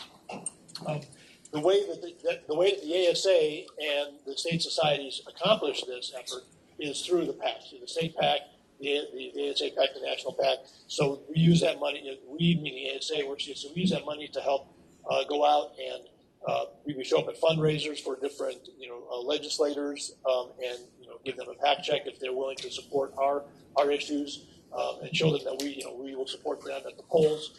Get friends in Congress, get friends in the Senate, get friends in the State House, because we need those friends. We need them on both sides of the aisle, Republican or Democrat, independent, it doesn't matter. We need friends on all sides of the aisle. But we need to have friends in the legislature, because there are a lot of people in there who are ranchers, Colorado ranchers or plumbers, or there's a lot of lawyers in the federal level, of course. And a couple of very disagreeable ones on the state level. Yeah. And people, it's a matter of in a sense, there it's a matter of not what you know, but who you know. Okay, you know how? Did anybody mention the opt-out, the state opt-outs from Medicare? Not even got there yet. Have you covered it yet? Well, we'll get to that story, but I'll just tell you that happened because that happened on President Bill Clinton's watch, and that happened, having states being able to opt out of physician supervision, nurse anesthetist, that happened on Bill Clinton's watch, and Bill Clinton's mother was a CRNA. Okay, so not what you know, it's who you know, and who's your friend in the high places. So I want to put in a plug for contributing throughout your career to the PACs. Now, maybe you have this fire in your belly that you want to get involved in this stuff. You want, like Anna, you want to go to a state house and wrestle with these people, wrestle with the pig in the mud, and or at the federal level. That's great. We love to have people like that involved. The ASA has a grassroots network. The CSA with our executive board, we welcome anybody who knows legislator. Maybe have a neighbor who's a legislator and you're friends with them. You can talk with them and get our issues on the table. But if you're not interested in that, or you don't feel like you have the aptitude to do that, give the people who do, at the state and federal level, give our lobbyists, our professional, and the ASA and the CSA both employ professional lobbyists, professional lobbying teams. Give the people who do that the tools to work with, which is money. Unfortunately here, in the United States, our political system is, you got to make political contributions to make friends. And I was talking to Matthew Roberts, right? We're talking to Matthew Roberts about that, and I said, well, in the United States, that's called politics. He says, well, in Britain, we call that corruption. But, it is what it is. It is what it is. And unfortunately, right now, at the national and the state level, on the average, about 20% of anesthesiologists contribute to the PACs. Okay, so what that tells legislators is that 80% of the doctors or 80% of the anesthesiologists don't really care what's going on. Only 20% do, and on the other side, say 20% of the people carry the water for the other 80%. So throughout your career, wants to be at least be involved by contributing to the PAC. You can contribute at very low levels. Like when you're a resident, you're getting $20 a year or $25. Even $1, whatever will get them to donate and put their name. Something nominal to say 100% involvement. But once you get out in your practice, this is. I pay $1,000 a year. That's the chairman's level for the ASA, and at the state level, we're allowed to give $520, I think it is, or something. $520 every 2 years by law. We're allowed to give that, so I get those maximum amounts. That $1,000 to me is an investment in my practice. 1 year, back in 2016, I think it was, 2016, we were able to lobby the state to get a targeted increase in Medicaid rates of approximately, it was either $4 or $14 million, I don't remember the number. I'm going to say $50 million. What that meant was to those people who, if you looked at kind of the average of Medicaid work throughout the state, that meant an additional $20,000 a year for each anesthesiologist in the state. That was accomplished through lobbying. So that $500 every 2 years for $20,000 a year is a great return on investment. Okay. The ASA PAC is the largest physician PAC on Capitol Hill. The largest physician PAC on Capitol Hill. Beats out all others. And we're just under the Hospital Association. But if you combine the lawyers and the hospitals and the Nurses Association, they beat us. But if we had 100% participation, even at like $100 per person per year, we would have like $5 million a year in PAC funds, and we would be the largest PAC on Capitol Hill, at least one of the largest medical PACs. So what I want to say is, because our profession is so regulated at the state and federal level and has such a great impact on us, you got to be involved. And if you can't be involved personally, at least just write the check. I'm trying to remember his name. A past president of the ASA, he said one day just decide to give one. He said make a decision. One day to work and give one case to your to the national PAC, one case is revenues to the state PAC, and one case is revenue to the AMA. And just do that once a year, one day. That's 3 cases out of the whole year. Give that money to the PACs because the PACs are working for you. So if you don't want to give the time, at least just give the money. Give them the tools to work with. The more tools we have, the more money we have, the better we can make friends on the Hill. We can get people elected who are friendly to our causes and protect our future. So we're just realizing from all this how much we're regulated and how important it is for us to be at the table. The old saying, if you're not at the table, you're probably on the menu. You need to be at the table, and to get at the table, get through that door. Yeah, it's like, you can make an appointment with your state representative in Washington D.C. You'll probably see an aide if you don't give them any money. But if they know that you've helped their campaign either through money, or you went out there and planted signs for them, or you showed up held a fundraiser for them, then they remember your name. And then when you call and want to make an appointment, then you might be able to see that representative and not just the most junior aide in the office, that kind of thing, and get your issues on the table. That's all I have to say. Any questions for me about that? Please. He's the CSA PAC chair, so. Yeah. It's a good segue. Nick, Dr. Albee was going to talk a little bit about some of the things that you guys can do now. That's not Nick Albee, That's Marcus. Marcus. Marcus. Nick, but I can fill in So Nick's actually going to talk. I can fill in for Yeah, him. but I'm not asking you to give $1,000 while you're a resident, okay? You do $1 or $5 now. Does this look like a Harvard man to you? I'm gonna tell him that. If he was a Harvard man, he would have already told us 2 or 3 times. I've already known Nick Albee was here. I thought he was. I'll tell you this, for lawyers, it's a business, they consider that a business expense. They write a check to their PAC every year. You can't deduct it on your taxes, so don't do that, you'll go to jail. It's gotta go. You know, it's gotta go out. One of the things I get to do this year, and I think I'm the only resident that has done it from our program, or at least in the recent past, is I'm going to be the resident scholar in Washington, D.C. So I'm going to work with the ASA for a month, like lobbying and learning how to do that. And I think it would be amazing if we could just start that trend of every year sending someone from our program to do that. That would be really incredible to show that like our program really cares about that stuff, and to get the experience and to learn how to do that. Because once you've worked with them, now you have the ins, now you know different ways to help and like possible future career opportunities if you wanted to work on the Hill or in your state legislature, you could do that stuff. So I encourage you all to apply to that. I think Nick is planning to apply, but if anybody else wanted to apply this year, I think that would be amazing. I only just happened to like get it, and Tony was like, oh, you have like 5 days to submit this application, and so I just did it last minute and happened to get it. So make sure you watch that whatever Schoolhouse Rock video or whatever on how they pass a bill, because they legitimately asked me how you get a bill passed, and I was like, oh, I know that. Every year the ASA has what's called the Legislative Conference in Washington, and every state component society sends representatives to the Washington D.C. We sit down in a room with the ASA's national lobbying team on Monday and Monday afternoon and all day Tuesday, learning about issues, what issues are important to the ASA, and then on Wednesday morning we all go off to the Hill and we meet our legislators. You know, we split up into teams to meet the legislators, and every year the CSA sponsors 1 to 2 residents, and the university usually sponsors 1 to go to that conference. That's not true. So that's been a problem, and we need to try to fix that because it's hard to get residents to go because the way they switched our funding, because you can't present at the legislative conference, because I like butted heads with them last year about this. So they'll pay for Nick because Nick is the resident on the CSA. But other than that, you have to pay for yourself to go, and they only give you a small amount of funds out of the non-presenting funds.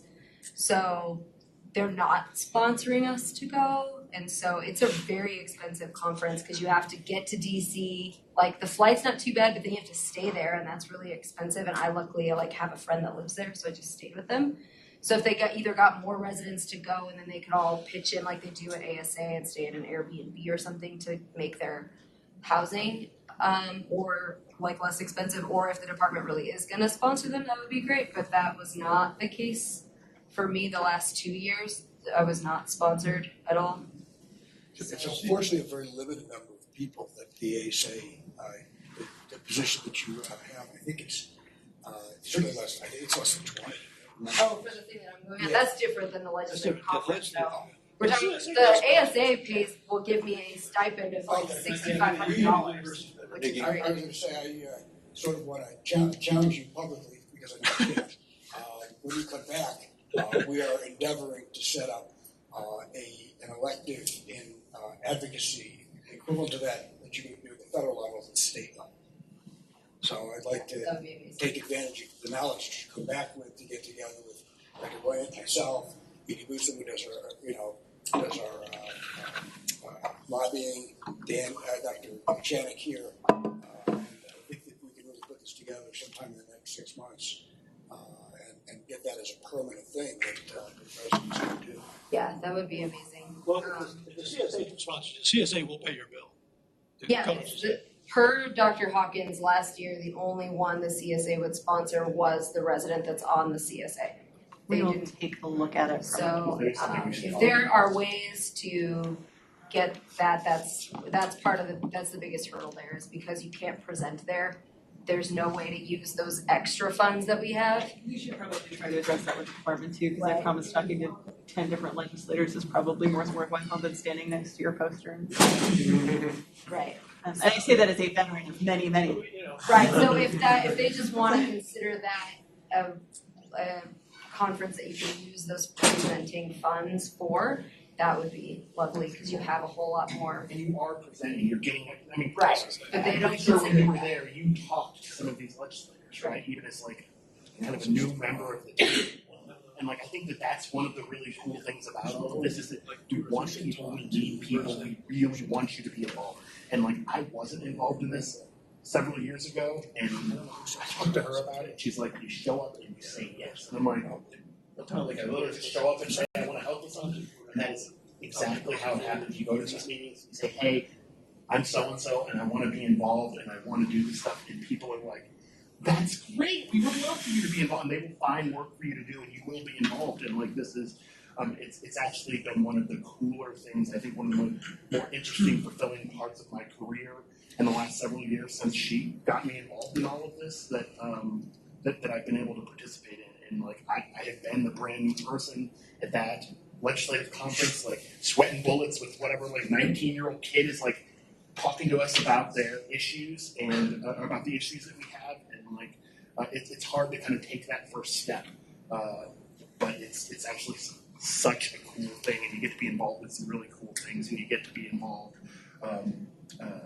kind of in the development of policy and the development of opinion. And we had some fundraisers at the House recently, and we had the Senate or the House Majority Leader over, and he doesn't necessarily agree with us on everything, but we found out from our lobbyists that he was at a meeting and they were talking about out-of-network stuff, and he was like, well, hey, the doctors in my district are not happy about this, and is he going to vote with us? I don't know, probably not, but maybe, but like we've at least kind of made an impression on these people. We've talked to these people.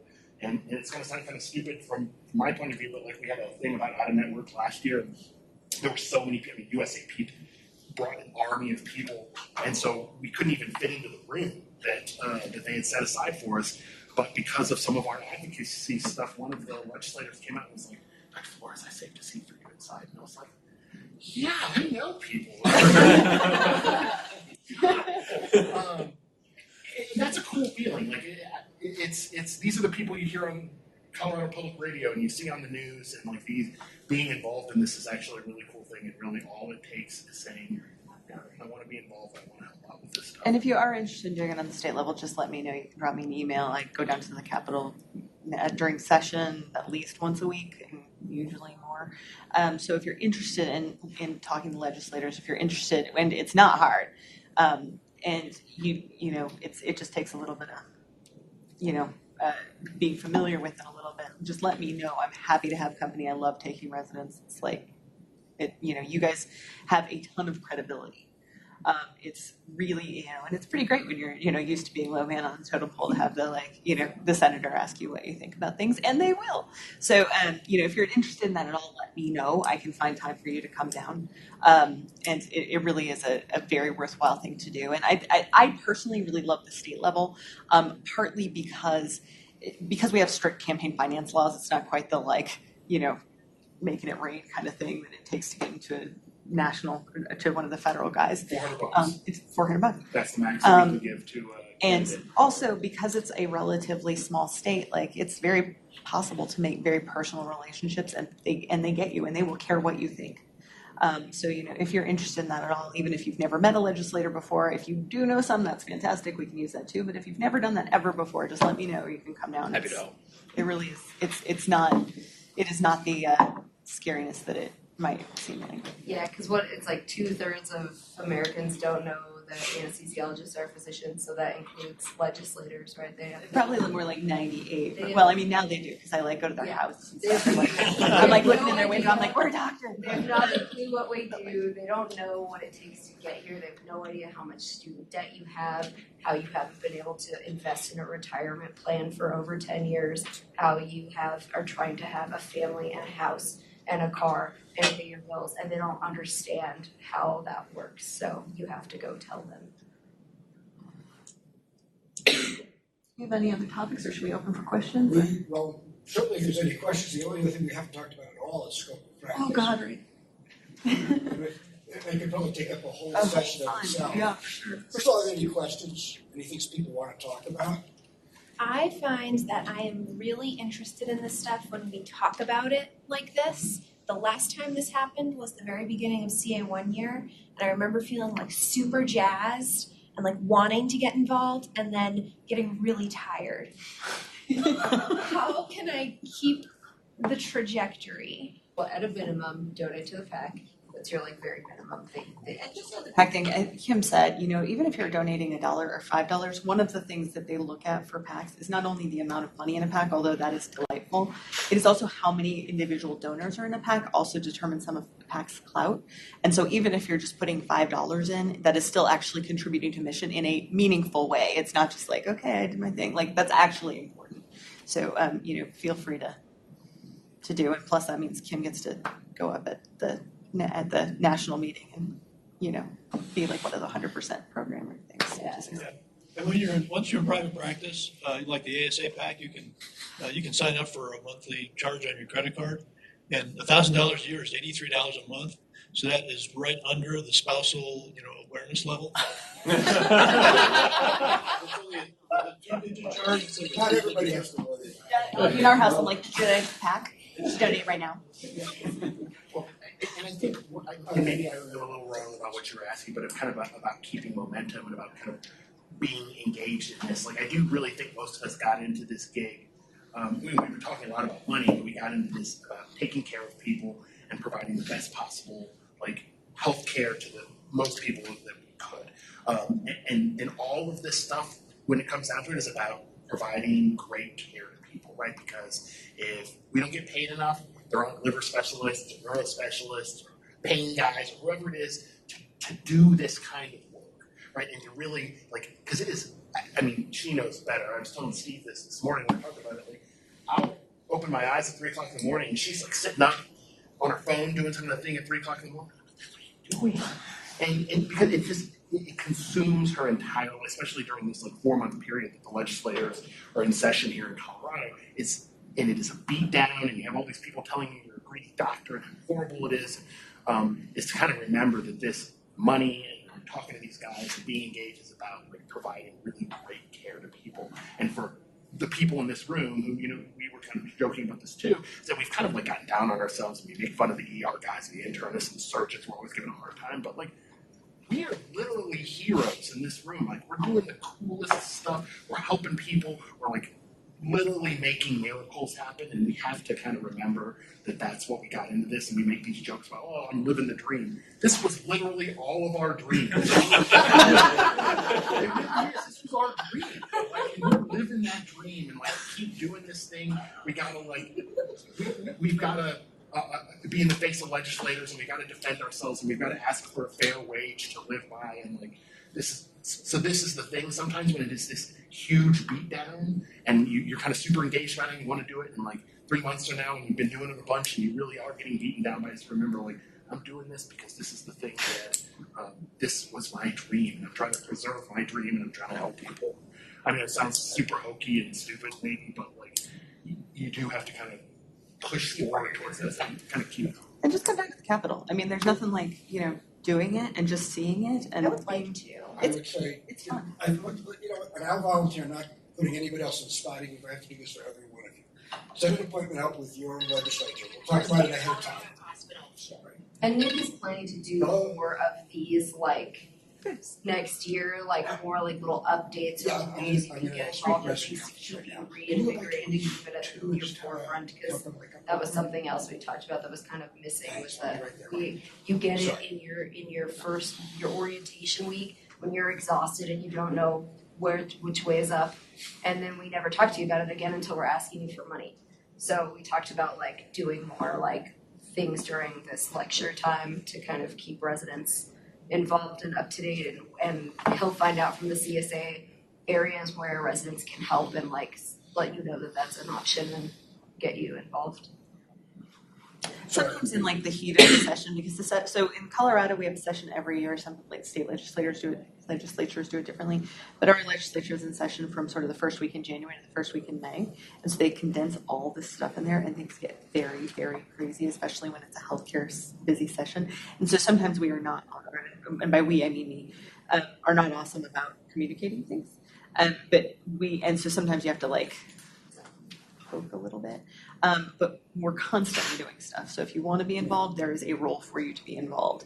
And that can be, you can shape that pretty easily, and it does not have to be taking a month out of your life, but it can be. But we have a lot to do, and really, like, your voices are really important. Like, you carry you would not believe how influential you can be as residents. In some ways, more so than, those of us that, go down there a bunch and they're like, you again, great. It's actually really great to hear from people who are beginning their careers and who are like killing themselves to do this thing. So, it really is a powerful thing. You don't necessarily have to say you want to go down there and like just hang out with her. I don't want to hear her, like, and say nothing in just kind of one. Nobody's going to put you on the spot and say, hey, why don't you talk about some policy with me? Unless you want to, right? Yeah. And it really can be a very low stress thing to kind of go along and see what it's about, and see kind of how you can get engaged in this. And maybe you decide, God, I hate this, and I'm just going to give my PAC money and make sure that somebody can get out a little bit early to go to a meeting. And that is a worthwhile contribution. If you want to do more, you can kind of see like, hey, this is maybe something I want to get a little bit more. There's some interest. I'm sorry? Oh. Cindy would be great at it. Yeah. She has lots of opinions and thoughts. No, we'd be glad, I speak for myself, I presumably speak for others, we'd be glad to get down there with you and try to help you. I mean, we can find out what issues are really important immediately and work up some talking points ahead of time so that you have something in your hands, or at least in your mind, so that you can present issues. It's a win-win. There's no lose here. If you try it and you like it, great, you'll do it again. If you try it and you don't like it, well, send us your money. But you can totally go to dinner and be like, sorry, I'm late, I was with this. I don't think you know actually how much influence you can have. Okay, I'm looking at you. I'm looking at you specifically. Okay, this is going to sound sexist, but it's true. Okay, the legislators, the people up and high, are tired of listening to old, bald, white guys. Dr. C just gleams to give you the biggest side eye. Oh, now we can tell. I'm in like one of the biggest pariah groups there is now, because I'm an old bald white guy. But they like to hear from people like you, young people getting in, young women especially getting in there, and getting down there in the weeds, And I think Anna's been very influential, extremely influential at the State House, So yeah, it may sound sexist, but it is an advantage, to get in there, to get involved. Even if you're a young white guy looking to become an old bald white guy, Capitalize now. I still think it's important. And I think it's important because, as we started out with at the very beginning of this, used to be every 5 to 7 years something came up worth my attention. As a practicing physician anesthesiologist, I don't think 6 months to a year goes by, and it seems things are coming up more and more often. So the better I get at lobbying, the better I get at talking about these things, the better I get known, the more effective I can be. And I think at the start of your careers, it's really crucial. I know Nick is hiding in the back there. But as I mentioned, You can't tell if this is I've been married to somebody 31 years and still doesn't. But email your personal email address to Nick so we have a email list to blast out on. And we'll we'll keep in touch with you. Let you know, and if you express interest in doing particular things, we'll pass that on, and we'll get you involved. We will, if there's desire, we will do more of this. Talk about more topics. We'll handle this in any way you guys want. So just give me some feedback about what you liked, what you didn't like, and what you want to see more of. Are there any other questions we can answer as we're closing up? Sorry, someone else came in late and missed your introduction. Oh, it was me just being like rah-rah politics. It's cool. She's the president of the CSA. Okay. So when are you going to the Capitol?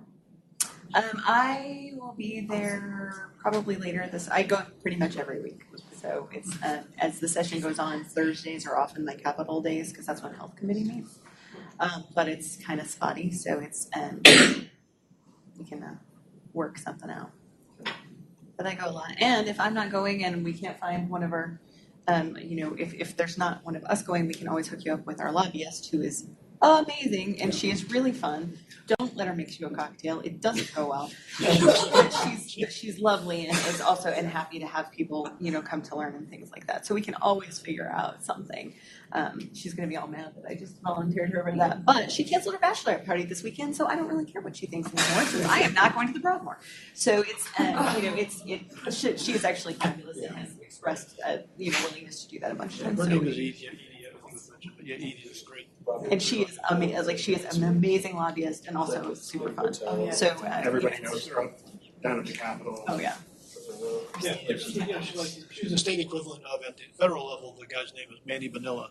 He runs the NSA's Washington Affairs office, and everybody on Capitol Hill knows Manny, and he has a lot of respect up there because he argues for facts and whatnot.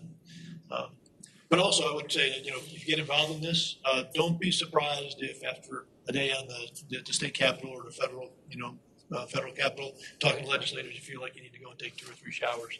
It's Cocktail. Yeah. Yeah, and sometimes one of the barriers that people kind of express a lot, especially kind of when they're in residency, but even my partners will be like, well, I'm not supporting a Democrat or I'm not supporting a Republican, and that's fantastic if you want to sit at home and just get completely run over. The fact is that Colorado is a bipartisan state. It's not right at this minute, but in general is a bipartisan state. Federal level is a bipartisan deal, and you need friends everywhere. And if you are the NRA and can get literally every Republican in the entire world, and you have $1 billion, you might be able to do the one party thing, but most groups cannot, and that's why the NRA is a special thing, and not very many other people are. You have to be able to talk to everybody. You have to support the PAC even when they're giving to people that you don't like. And there have been some everybody has somebody that they don't like. But that is not the point. The point is not because you agree with them. The point is because you can educate them. Yeah. And we can definitely, we have definitely pulled people into better agreement with us on both sides of the aisle. We really actively go after both sides of the aisle. So that's not a good, and I'm sure Kim runs into this sometimes. I remember when I was our resident PAC chair, when I was in residency, the number of well, I just don't believe in donating to someone who would support abortion, or I don't believe in someone who, is obviously, going straight to hell, and you're like, no. Or see, I have so many loans, why do you want more money? That's what I emailed to you actually last year. I was like, I have $500,000 in loans. Why do you want $20 from me? So you can repay it. Yeah, exactly.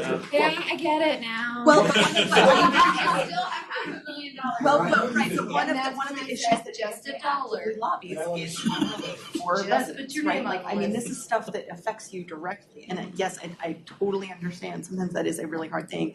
And again, $10 is is not going to be a difference in your loans, except if that $10 helps us lobby to get your loans relieved. And it's just it really is kind of one of those things. This is we are all in the same boat here.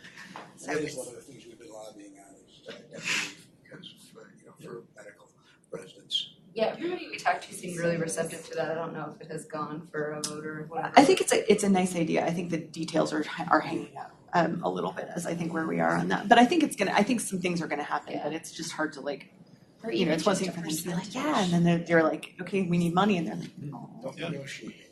Right. As we talk about the PAC and we talk about where we give money, like I said, I'm very liberal. And we talk about the PAC, the people up here kind of do stuff with the PAC.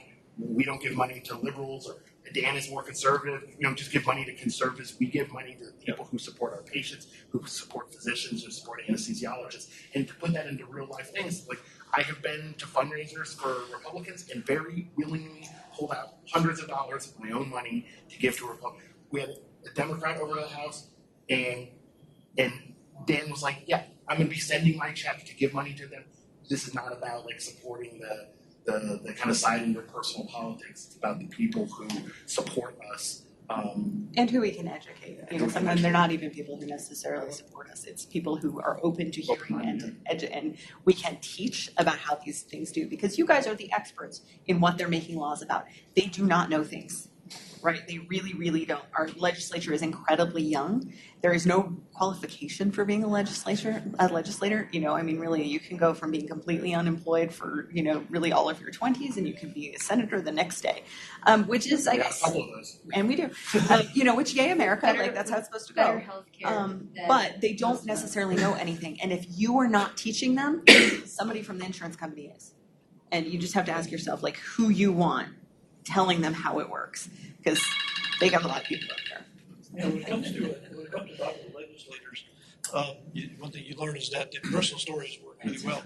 And I've actually used your story. Now, I didn't know you had $500,000, but I know there's other people like that.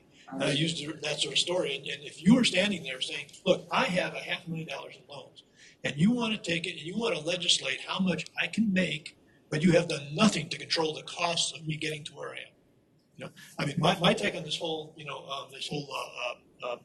Medicare for all and controlling, trying to control physician salaries is that you're starting at the wrong place. You're not starting at the foundation. You can compare us, people who compare us to European countries. Well, you can go to Germany and university is free over there. Medical school is free. It's not over here. You've done nothing to control my costs, but you want to limit how much I can make. How am I going to recoup those costs? Nobody's going to become a physician if you do that. You need to, if you're going to do that, then do it for everything. Attack the whole structure, or at least start at the foundation and work your way up. So a personal story like that, talking to legislators, like, "Hey, I got $500,000 in loans. If you pay me $9 a unit, how am I going to repay that?" And then if not looking at it just from me, what about the future? What about my son or daughter who wants to go to medical school? They're going to say, "No way, because I'm never going to be able to pay back the loans." You can't put money away for kids for college or Right. something. Well, and that's the thing that a lot of people don't understand is that when you are making the commitment to be a physician, it's not just that you don't get paid for a long time. It's that you're actually giving up those years. It's not just like everybody, you gave up from when you were, when you get out of college at 22, even if you're making $45,000 a year, that is still income that you can be putting into a 401k. It's that you're kind of figuring out life and all that kind of stuff. And you are building a foundation for that. We all pretty much start there when we're, in our late 20s, early 30s. It is, and we are very behind. There's actually a great graphic somewhere about that. Really, if you want to work these kind of hours, your best bet is to get out of high school at 18 and be a UPS driver. And it's great because it's incredibly, and it actually graphs out how it would be. Now, it's a little bit of a cheat because they're like, oh, if the UPS driver also worked 80 hours a week, which I don't think probably are allowed to, because we can stay up all night, possibly sticking needles into people's spines, but we don't let them drive. It's a good graphic. And, actually there's a guy from the ER dude. So the ER guys are really getting very mobilized around out of network as well, because the insurance companies are really putting a lot of screws to them on this stuff. And he did this great thing about a plumber equivalent unit, I think is what he called it, like a PEU.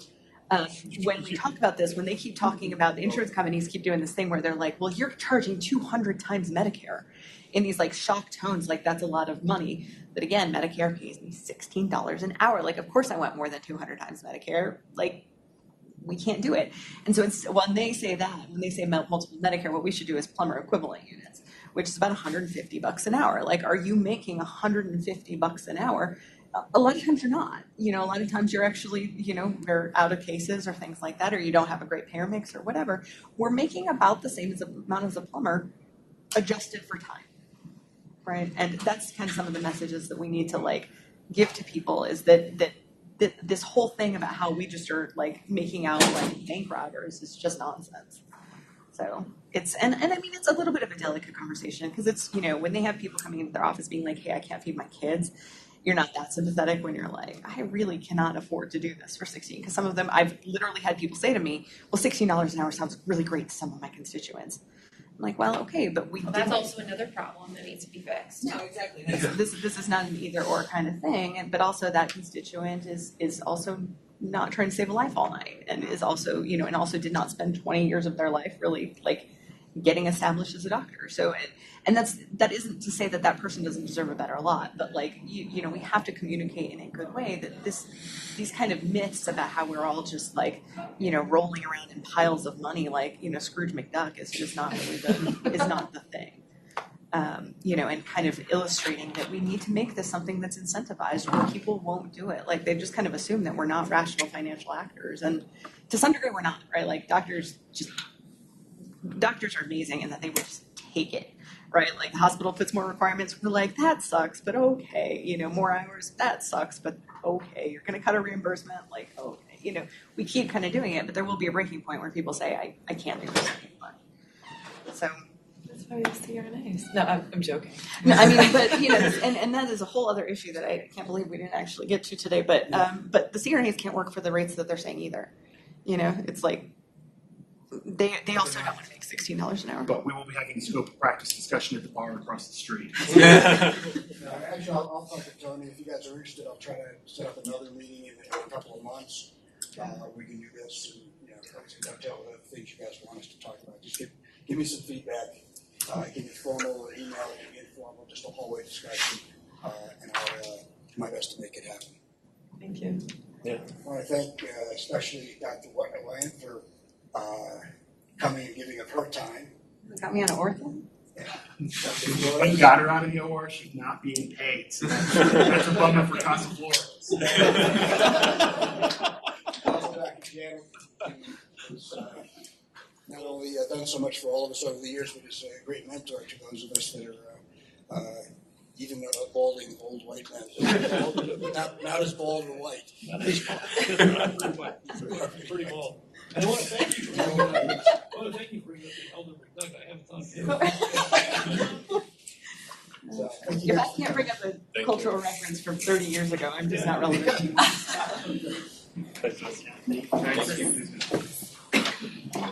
Dude, Russ, 30? Like, dedicated. Like, I didn't realize Bill just told me that he's doing like a